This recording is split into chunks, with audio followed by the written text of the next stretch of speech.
नमस्कार। आज हम बात करेंगे बैसाखी की, यानी कि खालसा पंथ के सृजन दिवस की। आज के ही दिन श्री गुरु गोविंद सिंह जी ने 1699 में खालसा पंथ का सृजन किया। खालसा पंथ की स्थापना उन्होंने की थी ताकि वो हिंदू धर्म की, सनातन धर्म की रक्षा कर सके, और इसके लिए उन्होंने अपना सर्वंश कुर्बान कर दिया। लेकिन आज अगर हम बात करें पंजाबी भाइयों बहनों की या पंजाबियत की, तो पंजाबियों की जनसंख्या केवल 2% है भारत में, और पूरे वर्ल्ड में देखा जाए तो उनकी संख्या है सिर्फ 0.2%। लेकिन इसके बावजूद भी जो ये पंजाबी हैं इस टाइम पे कहाँ पे घुस जा रहे हैं अपने विनाश की तरफ, कैसे? नशों में फंसकर। भारत का सबसे ज़्यादा जो नशा है वो पंजाब में किया जाता है। पंजाब में नशे ने हालात इस कदर बुरे कर दिए हैं कि आज पंजाब के नौजवान नशे के हालत में फंसे पड़े हैं। पहले जो पंजाब अन्न का भंडार था, जहाँ के लोग सबसे ज़्यादा बहादुर और मेहनती कहलाते थे, जो तुरंत धर्म के लिए, देश के लिए अपनी जान कुर्बान करने के लिए तैयार रहते थे, आज वो नशे के हालत में फंसकर इतने बुरे तरीके से फंसे पड़े हैं कि वहाँ से निकल पाना उनके लिए बहुत मुश्किल लग रहा है।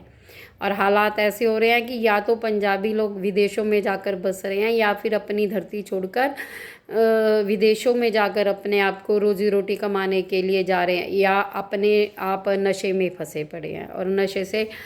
लेकिन हमें क्या गुरु साहिबान ने नशा करने के लिए प्रेरित किया? उन्होंने क्या इस दिन के लिए खालसा पंथ की स्थापना करी थी? उन्होंने खालसा पंथ की स्थापना क्या इसलिए करी थी?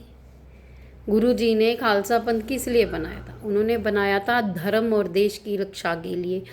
उन्होंने पूरा का पूरा वंश, अपना सर्वंश जो था, दान कर दिया धर्म के लिए, देश के लिए।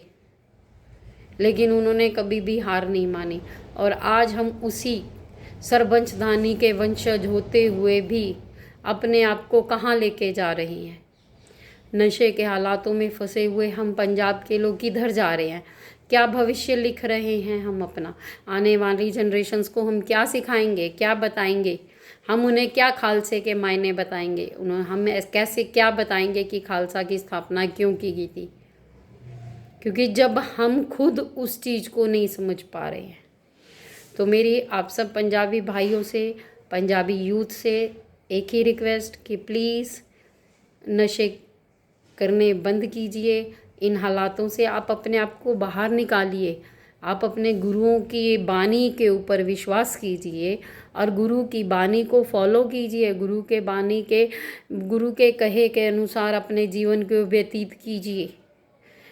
गुरु गोविंद सिंह जी के आदर्शों को अपने जीवन में उतारिए, तभी उनका बलिदान सफल है।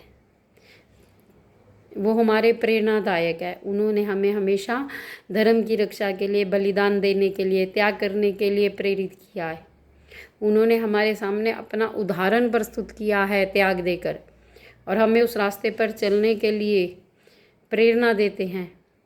तो आप सबसे मेरी भी यही रिक्वेस्ट, यही विनती कि प्लीज़ नशे को छोड़ो, अपने पंजाब को, अपनी पंजाब की संस्कृति को बचाओ, अपने गुरुओं की इस धरती को बचाओ जहाँ पर हमारे गुरु हुए, जिन्होंने हमें सच के रास्ते पे चलना सिखाया, जिन्होंने हमें हमेशा अन्याय के खिलाफ लड़ने के लिए प्रेरित किया। जो खालसा सारे संसार में सबसे पहले, कहीं भी विपदा आ जाए तो सबसे पहले पहुंचकर गुरु के बेटे बनकर सेवा करते हैं। तो मैं उन्हीं गुरु के बेटों के आगे बेनती करती हूँ कि कृपया नशे से अपने आप को बचाइए, और अपने आने वाली पीढ़ियों को, अपनी सांस्कृतिक धरोहर को उनको दीजिए, अगली पीढ़ी तक पहुंचाइए। उनको त्याग, उनको गुरु जी के जीवन का असली मतलब बताइए, उनके त्याग के बारे में समझाइए, तभी हमारा पंजाबी कौम का जो जीवन है सार्थक होगा। वाहिगुरु जी का खालसा, वाहिगुरु जी की फतेह। धन्यवाद।